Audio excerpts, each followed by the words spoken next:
Shalom, peuple de Dieu. Bonjour de partout où vous me recevez. Bonjour d'où vous êtes en train de m'écouter. C'est moi, votre frère, votre ami et votre connaissance, Jean-Luc Kabali. Je suis encore devant vos petits écrans, devant votre téléphone, votre tablette ou votre ordinateur ou votre écran téléviseur, pour que ce matin, je puisse partager avec toi ces messages. Mais j'aimerais que Dieu m'accorde une langue facile pour que tu comprennes ce que j'ai à dire. Car si le Seigneur ne m'accorde pas cette langue facile, peut-être mon message ne pourra pas bien atteindre la vie de quelqu'un. Mais déjà, je t'ai dit, ne suis pas ce message seul. Cherche à le partager avec quelqu'un, à l'écouter avec une autre personne. Ainsi, tu seras béni et tu pourras bénir la vie d'une autre personne. N'oublie pas que tu feras aussi ta part d'évangéliser. Éternel des armées, Dieu d'Abraham, Dieu d'Isaac, Dieu de Jacob, l'unique et le seul vrai Dieu, auprès de qui nous nous prosternons, Seigneur, mon mal ne restera que mal devant moi si je ne le confesse pas devant toi et si je le mets pas à tes pieds. Mais si je viens vers toi, Seigneur, tu es capable de me pardonner. Et oui, pardonne tout ce qui est de méchant de mon côté. Lave-moi par ton sang. Et autorise que maintenant ma bouche soit une bouche de toi qui puisse parler et atteindre ton peuple. Je crois à ta puissance, je crois à ta dignité, je crois à tout ce que tu es, Seigneur. Domine ces lieux, domine ton Saint-Esprit. Laisse que ce message arrive à destination avec action de grâce. Touche mon frère, touche ma soeur, et que ce message lui soit un message de bénédiction au nom de Jésus. Amen. Si vous n'êtes pas encore abonné à la chaîne La Vérité, je vous le demande de vous abonner, ainsi de ne pas rater chaque message ou chaque prédication ou chaque événement spirituel que nous aurons à faire chaque fois, puisque La Vérité, c'est une chaîne qui ne parle que de ce qui est du royaume de Jésus-Christ. Nous allons ouvrir nos Bibles. Je serai un peu long dans ma lecture. Je suis dans le livre de Jean, chapitre 8. Je commence à partir du verset 1er. Je vais aller doucement pour que tu me comprennes. Je vais te parler de quelque chose trop utile et trop important et qui tourmente ta vie. Jésus s'est rendu à la montagne des Oliviers. 2. Mais le matin, il alla de nouveau dans le temple. Et tout le peuple vint à lui. S'étant assis, il les enseigna. 3. Alors les scribes et les pharisiens amenèrent une femme surprise en adultère. 4. Et le plaça au milieu du peuple. Ils dirent à Jésus, Maître, cette femme a été surprise en flagrance délit d'adultère. 5. Moïse dans la loi nous a ordonné de lapider de telles femmes. 3 donc, que dit-il? 6. Il disait cela pour le prouver, afin de pouvoir l'accuser. Mais Jésus s'étant baissé, écrit avec le doigt sur la terre. 7. Comme il continuait à l'interroger, il s'éleva et leur dit,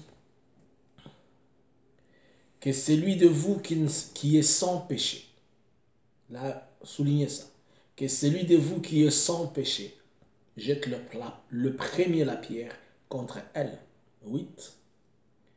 Elle s'étend de nouveau baissée et il écrit sur terre. Quand il entendit cela, accusé par leur conscience, soulignez-moi ça, accusé par leur conscience, il se retira un à un, depuis le plus âgé jusqu'au dernier. Et Jésus resta seul avec la femme qui était là au milieu. 10. Alors, s'étant relevé et ne voyant plus que la femme, Jésus lui dit, Femme, où sont ceux qui t'accusaient? Personne ne t'a-t-il condamné? Verset 11, elle répondit, non Seigneur.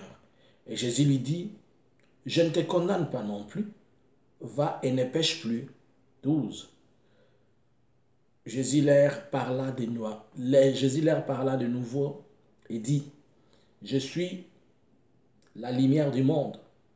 Celui qui me suit ne marchera pas dans les ténèbres, mais il aura la lumière de la vie.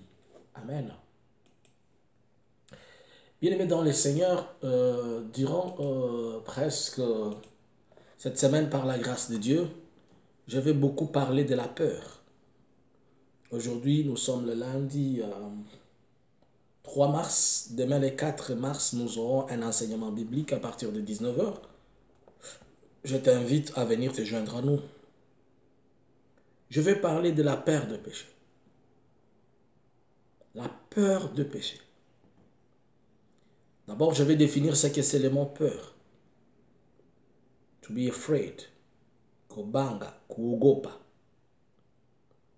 La peur, selon, je pris 2 définitions. Il y en a plusieurs, mais j'ai pris seulement 2 définitions.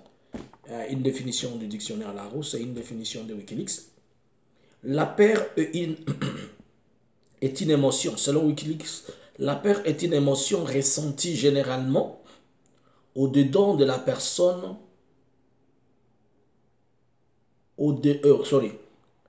généralement ou dans la perspective d'une menace. Je reprends. La peur est une émotion ressentie en général ou dans la perspective d'une menace. C'est-à-dire, les gens ou une personne peut sentir la peur s'il se sent menacé, généralement, si tu te sens attaqué par quelque chose. Et la deuxième définition de Larousse, elle dit, la peur, c'est un sentiment d'angoisse éprouvé en présence ou en pensée d'un danger réel ou supposé d'une menace. La peur, c'est aussi un danger que l'on peut supposer et que l'on peut ressentir en présence d'une menace. Et moi, je vais parler de la peur de péché. C'est quoi la peur de péché? Nous sommes dans l'histoire d'une femme que tout le monde suppose et appelle la femme adultère. La Bible dit que Jésus était un jour entré d'enseigner dans les synagogues. Et pendant qu'il enseignait, les gens sont venus éprouver Jésus. On a amené une femme qui avait commis l'adultère. Lorsqu'on a amené la femme qui avait commis l'adultère, l'objectif pour eux, c'était d'éprouver Jésus-Christ et de faire ce que Moïse les avait dit dans la loi, lapider cette femme. Et quand ils sont venus avec la femme, ils l'ont posée devant Jésus-Christ. Ils ont dit au Seigneur, Moïse nous a dit ceci dans la loi, que toute personne qui va se retrouver dans ce contexte, nous devons le lapider ou la lapider. Alors là, Jésus-Christ, sachant que c'était la loi, il n'a pas refusé. Il a pris juste son doigt, il a commencé à écrire par terre. Il dit que celui qui n'a jamais péché parmi vous, il soit le premier ou la première à lui jeter la pierre. Et la Bible me dit que lorsque Jésus-Christ s'était relevé, tout le monde avait fou. Lorsqu'il s'était relevé, il a encore commencé à écrire. Les gens ont commencé à fuir une à une. Pourquoi? Puisqu'ils s'étaient reprochés par leur propre conscience. Et après, le Seigneur va parler à la femme. Il lui pose la question. Où sont ceux-là qui t'ont condamné? Il dit, ils sont déjà partis. Et c'est là que Jésus lui dit, ma sœur, moi aussi je ne te condamne pas. Mais seulement, va et ne pêche plus. Je ne sais pas si vous comprenez ce que Christ a dit. On vient avec quelqu'un qui vient de tuer. On vient avec quelqu'un qu'on a attrapé dans une boutique avec des évidences, des éléments de preuve de ce que la personne a fait. Pas de ce qu'on suppose, mais non, de ce que la personne a fait et des choses qui sont supposées par la loi, que lorsqu'on vous attrape dans une telle situation, vous êtes condamnable. Mais on vient avec cette personne devant le Seigneur. Et ce qui m'étonne, le Seigneur reçoit la personne. Et le Seigneur commence à écrire et les gens fuient. Pourquoi? Le Seigneur avait besoin de la femme. Il n'avait pas besoin de ces gens-là. Puisque celle qui a commis les péchés, c'est elle, la femme. Et si Jésus devait s'adresser à quelqu'un, il devait s'adresser à la pécheresse, pas aux accusateurs. Et les gens sont venus en accusateurs en nombreux, nombreux. Et ils viennent présenter quelqu'un. C'est ça. Il y a plusieurs accusateurs qui nous entourent. Le diable et ses acolytes, notre pensée, notre conscience, nous-mêmes, notre vie de tous les jours. Ils nous accusent des choses que nous faisons. Mais la bonne chose, lorsque le juste juge prend conscience de nos accusations, lui il nous dit non, il n'a pas péché. Je sais qu'il a fait le mal. Mais pensez-vous qu'à ce niveau-là, sa conscience ne l'interpelle pas? Je vis des parents, lorsque leur fille se trouve engrossée, le même jour, ils chassent la fille de la maison. Ne crois-tu pas que lorsqu'une fille est engrossée, c'est déjà une punition suffisante psychologique pour elle, pour que tu lui en ajoutes encore? Mais Christ a dit seulement que celui qui n'a jamais péché soit le premier. Et c'est de là où se réside et se trouve mon problème. Je suis en train de parler de la peur de péché. Tu verras dans la foi chrétienne que nous avons aujourd'hui, des gens veulent garder une attitude de sainteté, des gens veulent être saints,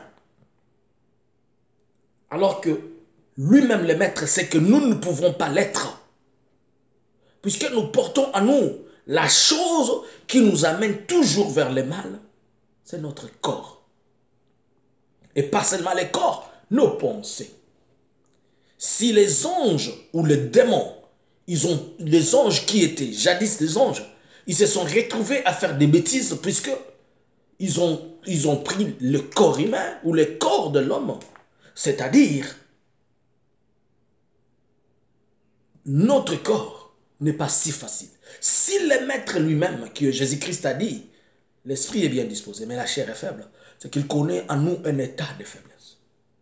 Si les anges ont envié et ont commis des péchés avec les êtres humains, c'est puisqu'il y a une dimension de toute créature sur la terre qui ne peut pas se mesurer, qui ne peut pas s'égaler, qui ne peut être jamais capable de ne pas vivre sur la terre et de vivre sans péché. Et alors les accusateurs, ils viennent, le pharisien de l'église. Tu es dans une église, tu es toujours accusé d'être voleur, escroc, impudique, sorcier. On t'accuse de tout. Deux fois même, ils associent une seule chose. Oh, nous l'avons vu somnoler en train de ronfler. On nous avait dit que quelqu'un, quand il est comme ça fait ça. Et ils viennent accuser cette personne. Mais ici, je suis en train de parler de la peur du péché. Que Dieu me fasse grâce, que ma langue soit facile pour te communiquer ce que j'ai à te dire. La peur du péché, c'est l'état dans lequel demeure un chrétien toute sa vie. Il veut s'empêcher par sa propre force, par son énergie, par ses muscles, à ne pas faire le péché, croyant qu'il est capable de ne pas le faire, mais en réalité, il vit dans le péché, puisque sa vie est devenue comme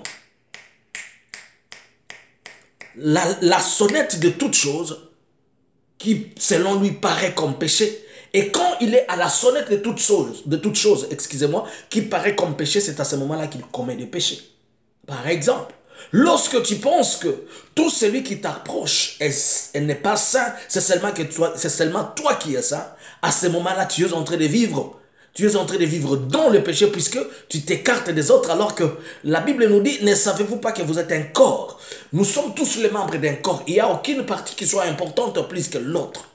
Lorsque tu penses que les autres sont suffisamment de pécheurs et que tu dois à tout moment, au nom de Jésus, au nom de Jésus, au nom de Jésus, au nom de Jésus, tu vis dans une peur permanente qui te pousse à être un pécheur sans le savoir. Lorsque dans ta vie et dans toi, tu es en train de croire que tu es en mesure de dominer les péchés et que tu vois que les péchés, tu vois venir les péchés, tu dis, tu sautes. en réalité, bien-aimé, tu finiras par tomber. C'est pourquoi la Bible dit que mon serviteur, 7 fois il est tombé, et 7 fois je l'ai relevé. Et c'est pourquoi Christ lui-même dit, pardonnez-vous 77 fois, 7 fois, 7 fois. Puisqu'il sait que le péché dans la vie de l'homme, c'est quelque chose d'illimité, et il faudrait que l'homme soit pardonné à l'illimité.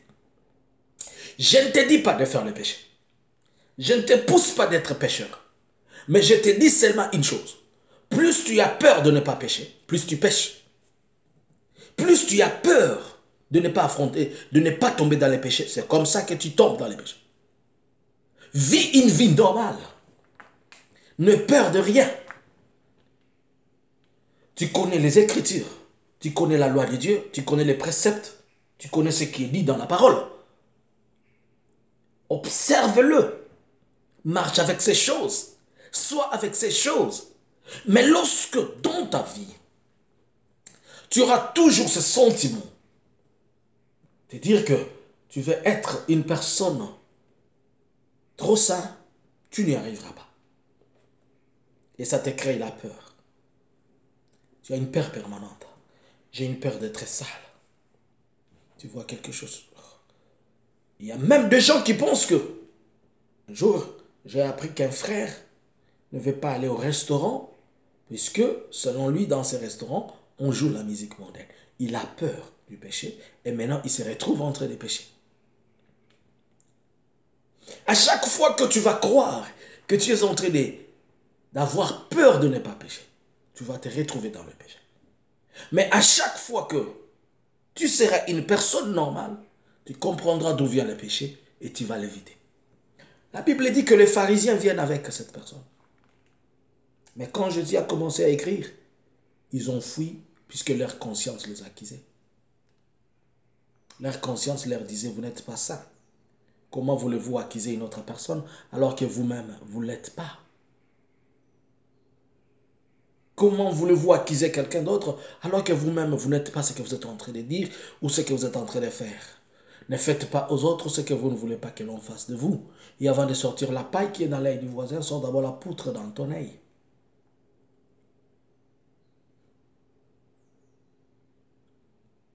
Quand tu vas te permettre d'accuser les autres, commence par t'accuser toi-même. Et vérifie-toi sur la balance si tu es vraiment pur. Et cette femme, elle a été accusée. Pourquoi? Puisque on l'a attrapée étant impudique. Oui. Oui. Et je vais te dire une chose. Quand tu ne vis pas avec cette peur-là, c'est à ce moment-là que tu découvres tes péchés. Mais quand tu as la peur, tu pêches dans l'inconscience et tu ne sais pas, et tu ne sais même pas te découvrir, c'est comme ça que tu ne sauras pas te repentir. Mais cette femme, puisqu'elle a été reconnue coupable de son péché, et Christ lui a dit, moi je ne te condamne pas, mais seulement va, ne pêche pas. Et voilà, beaucoup de gens ont fui nos congrégations, ils ont fui nos églises, puisque nous leur pointons du doigt de leur péché. Au lieu de leur montrer la voie, Christ a dit, moi je suis la lumière de ce monde. La voie par excellence qui nous amène à dominer les péchés et qui nous amène à avoir la force de résister au mal, c'est Jésus-Christ. Ce n'est pas par ta force, ce n'est pas par ton énergie, ce n'est pas par tes capacités, ce n'est pas non plus par ta conscience ou bien par ta droiture. Il y a des gens qui pensent que puisque sur la terre, ils sont des gens bons, ils se disent, je suis quand même bon. Je ne vole pas, je n'insulte pas, je ne fais pas. Tu peux tout ne pas faire, mais tu es un pécheur. Puisque ta nature même, elle est une nature de péché. Et puisque tu peux tout faire, si tu n'es pas en bonne relation avec le Seigneur, tu es un pécheur. Il y a des gens qui sont prêts et ils combattent pour respecter les lois de l'Église. Mais ils n'ont pas cette bonne relation avec celui qui va les sortir de la peur. Tu as peur que ton pasteur te retrouve sans voile à la tête?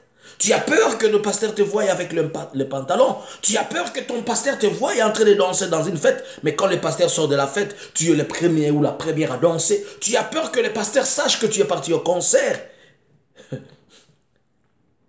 Mais quand tu es parti au concert, là, est-ce que tu sais que quand tu marchais, tu étais avec les anges? Et les anges étaient en train de dire à Dieu, nous l'accompagnons au concert. Est-ce que tu sais ça? Est-ce que tu sais que lorsque tu mets les pantalons et que le pasteur n'est pas là, les anges disent, il obéit à son église, il n'obéit pas à l'Éternel. Est-ce que tu sais que lorsque tu es en train de faire quelque chose dans toi, mon Dieu, c'est lui qui sonde le cœur et les reins. Si le tien ne sonde pas le cœur et les reins, le mien, il sonde le cœur et les reins. Il voit ce qui est dans ton profondeur. Alors, quand tu seras en train de faire même quelque chose, croyant que ta femme ne te voit pas, il n'y a pas de caméra, il n'y a pas tout, nous sommes d'accord. Mais je vais te dire, tu as peur que l'on sache que tu pêches, tu as peur qu'on te découvre que tu pêches, mais en réalité, tu es en train de pêcher. Même si tu as peur, il y a quelqu'un qui te voit et il voit comment tu pêches. Tu peux pêcher hors caméra, tu peux pêcher hors téléphone, tu peux pêcher et tout le monde va te prendre pour un saint, puisque tu as peur que les gens découvrent que tu pêches, tu as peur que l'on sache et que l'on voie comment tu pêches, mais il y a un Dieu qui te voit comment tu es en train de vivre dans les péchés à cause de la peur qui te domine et que tout le monde ne le sait pas. J'avais suivi un jour un témoignage. Il y avait un pasteur, un homme de Dieu aux États-Unis qui avait l'habitude d'aller dans des maisons de liberté, c'est-à-dire côtoyer les pits. Mais quand il les faisait, personne ne le voyait. Mais seulement, un jour, il y a eu un système informatique de cette boîte-là qui a connu un problème. Et alors, la liste des clients permanents a été divulguée. Et a été mise sur la toile. Et un journaliste est tombé sur la liste, il a commencé à investiguer. Il a vu un numéro de compte, un numéro de banque qui a dépensé pendant une année 320 000 dollars. Et c'est de là il va vérifier. Et on trouve que c'est un pasteur qui a durant une année consommé 320 000 dollars pour le pute. Il était marié. Et le pasteur, ayant peur que la chose soit connue, il s'est suicidé. Et c'est comme ça que beaucoup de gens vivent, avec une peur constante. Tu as peur que l'on sache que tu fumes. Tu as peur que l'on sache que tu trompes ton mari ou ta femme, ou tu trompes dans notre travail. Il y a des gens qui se font passer même pour ceux qui ne sont pas, puisqu'ils ont peur qu'on découvre réellement ce qu'ils sont. Et les autres ont peur que quelqu'un leur pointe du doigt. Mais je vais te dire des choses. Cette femme, elle a été sauvée, guérie, puisque elle a accepté que le Messie reconnaisse ce péché, que le Messie voie ce péché. Il ne faut pas avoir peur de pécher. J'aimerais que tu me comprennes. Ne traduisez pas mes mots, puisque je sais que les gens sont spécialistes ces derniers temps. Vous allez juste prendre cette petite phrase-là, on va la couper et on va publier. Le prophète a dit qu'il ne faut pas avoir peur de péché. Non. J'ai dit et je me répète. C'est pourquoi je demandais que le Dieu vous donne une langue facile. Lorsque tu auras peur de penser, de croire que tu ne pêches pas, c'est à ce moment-là que tu seras en train de pécher. Par contre, nous sommes tous des pécheurs et nous devons tous nous présenter devant Jésus-Christ pour demander pardon.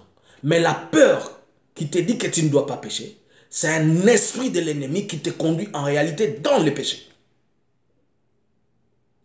D'autant plus que lorsque tu as le Saint-Esprit en toi, le Saint-Esprit lui-même, il va te conduire dans la crainte de la vie de péché. Alors quand tu vas avoir la peur, au lieu d'avoir la crainte, sache que la peur vient du diable et la crainte, elle vient de l'Éternel. Alors tu dois avoir la crainte de pécher, tu ne dois pas avoir la peur de pécher. Tu dois craindre celui qui t'a créé. Ne transformez pas mon message, s'il vous plaît. Et ne dites pas ce que je n'ai pas dit. Je l'ai dit depuis le début, que le Seigneur me donne une langue facile pour que tu comprennes ces messages. Peut-être que le message est trop lourd pour que tu le consommes. C'est peut-être c'est un aliment chaud. Tu vas te poser la question, mais le prophète est en train de dire que je sois un pécheur. Non. Le prophète est en train de te dire que tu dois craindre Dieu, mais tu ne dois pas avoir une frousse en toi. Un climat de quelqu'un qui tremble tout moment. Je dois me contrôler, je dois me surveiller, je dois vérifier. Et qu'est-ce que je fais là-bas? Et qu'est-ce qui se passe là-bas? J'avais eu un frère avec qui j'étais en Afrique un jour, nous étions quelque part. Le frère, quand il sortait, il revenait, il entrait dans sa maison. Et Dieu d'Abraham, Dieu d'Isaac, Dieu de Jacob, mes yeux ont péché. C'était sa vie. tous les jours. Mais c'était un véritable pécheur. Un hypocrite. Un jour, il nous a détourné dans une entreprise près de 50 000 dollars. Et il s'est retrouvé en prison centrale. Et quand tu as ces crimes de père en toi, ça fait de toi une personne hypocrite. Ça fait de toi un pharisien qui ne voit que le mal des autres, tu ne vois pas ce que tu fais. Qui voit combien les autres sont méchants, mais toi-même, tu penses que tu es meilleur. Il n'y a personne de meilleur sur la terre. Ni toi, ni moi. Nous sommes tous des pécheurs et nous devons nous plier à la loi de la repentance, à la loi du pardon de l'Éternel, à la loi de la miséricorde pour que nous soyons sauvés. N'aie pas la peur, mais aie la crainte de Dieu. La peur va te conduire dans les péchés, mais la crainte va te sauver de la vie de péché. Je vous ai dit que je parlerai cette semaine beaucoup de la peur.